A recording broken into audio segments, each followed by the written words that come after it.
Qual a idade dos discípulos chamados para a grande missão? Quando falamos dos discípulos de Jesus, muitas vezes imaginamos homens maduros e experientes. No entanto, um olhar mais atento ao contexto histórico e às Escrituras nos revelam algo surpreendente.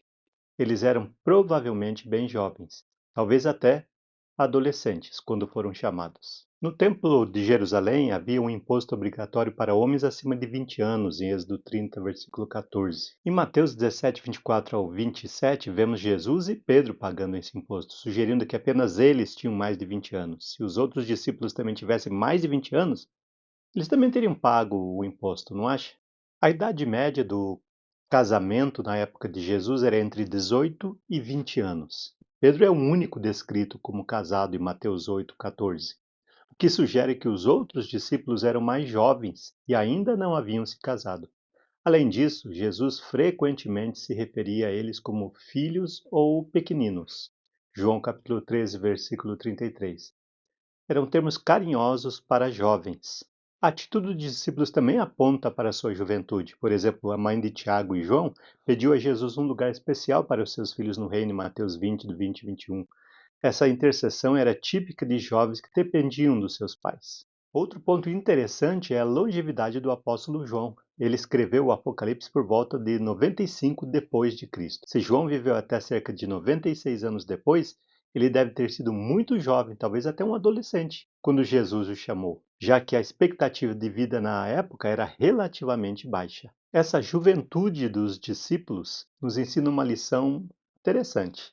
Deus pode usar a juventude para realizar grandes coisas, assim como os discípulos. Você também pode fazer muito por Deus, independentemente da sua idade. Não subestime o que você pode alcançar sendo jovem. Deus chamou aqueles jovens para transformar o mundo e Ele pode chamar você para grandes coisas também. A história dos discípulos nos mostra que a juventude não é um obstáculo para servir a Deus. Pelo contrário, é uma oportunidade. Se Jesus escolheu jovens para serem seus seguidores mais próximos, ele confiou a eles a missão de espalhar o Evangelho. Isso significa que você também tem um papel importante a desempenhar.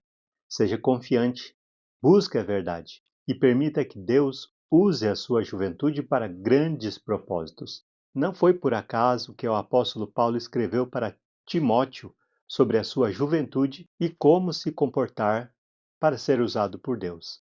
E ele disse o seguinte para Timóteo: Ninguém despreze a tua mocidade. Pelo contrário, torna-te padrão dos fiéis, na palavra, no procedimento, no amor, na fé, na pureza. Até a minha chegada, aplica-te à leitura, à exortação, ao ensino. Não te faças negligente para o dom que há em ti, o qual te foi concedido mediante profecia, com a imposição das mãos do presbitério.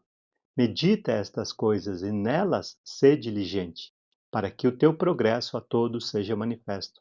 Tem cuidado de ti mesmo e da doutrina. Continua nestes deveres, porque fazendo assim, salvarás tanto a ti mesmo como aos teus ouvintes. 1 Timóteo capítulo 4, versículo 12 até o versículo 16. E aí, está pronto para descobrir o que Deus tem reservado para você?